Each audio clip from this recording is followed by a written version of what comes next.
డిప్రెషన్లో ఉన్న వాళ్ళు సాడ్గా ఉంటారు, డల్గా ఉంటారు, ఏ పని చేయలేరు లాంటి ఎఫెక్ట్స్ గురించి మనం వింటూనే ఉంటాం. కానీ డిప్రెషన్ వల్ల 5 సర్ప్రైజింగ్ ఎఫెక్ట్స్ గురించి ఈరోజు నేను మీకు చెప్పబోతున్నా. ఎఫెక్ట్ నెంబర్ 1, డిప్రెషన్ వల్ల మనలో కలర్ విజన్ తగ్గుతుంది. స్టడీస్ ప్రకారం డిప్రెషన్ వల్ల మనలో కలర్ సెన్సిటివిటీ తగ్గుతుంది. దానివల్ల కలర్స్ మనకి అంత క్లియర్గా కనిపించకపోవచ్చు. 2, డిప్రెషన్ వల్ల మీ ఇమ్యూన్ సిస్టమ్ ఎఫెక్ట్ అవుతుంది. డిప్రెషన్లో ఉన్న వాళ్ళు ఫిజికల్ ఇల్నెస్కి కూడా ఎక్కువగా గురయ్యే ఛాన్సెస్ ఉంటాయి. 3, డిప్రెషన్ వల్ల మీ మెమరీ ఎఫెక్ట్ అవుతుంది. డిప్రెషన్లో ఉంటే మన వర్కింగ్ కెపాసిటీ మెమరీ ఎఫెక్ట్ అవుతుంది. ఈ మెమరీయే మనం టాస్కులు కంప్లీట్ చేసేటప్పుడు ఇన్ఫర్మేషన్ని టెంపరీగా హోల్డ్ చేస్తుంది.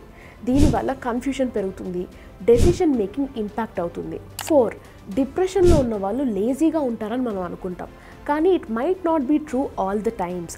డిప్రెషన్లో ఉన్నప్పుడు నీరసం పెరుగుతుంది, దానివల్లే పనులు చేసుకోవడం చాలా కష్టమైపోతుంది. 5, డిప్రెషన్లో ఉన్న వాళ్ళకి వాళ్ళ బాడీలో ఏదో ఒక తెలియని పెయిన్ ఉంటుంది, బాడీ బరువుగా అనిపిస్తుంది. Depression and physical pain are connected. So depression మెంటల్గానే కాదు, ఫిజికల్లీ కూడా ఫీల్ అవుతూ ఉంటారు. మీరు కానీ మీ చుట్టూ ఉన్న వాళ్ళు కానీ ఈ సిమ్టమ్స్తో సఫర్ అవుతుంటే ఇమీడియట్గా మెడికల్ హెల్ప్ సీక్ చేయండి. ఫిజికల్లీ మనకి ఏదైనా ప్రాబ్లం వస్తే మనం ఎలాగైతే డాక్టర్ దగ్గరికి వెళ్తామో, మెంటల్లీ ఏదైనా ప్రాబ్లం వస్తే డాక్టర్ దగ్గరికి వెళ్ళడం అంతే common. It is not a taboo.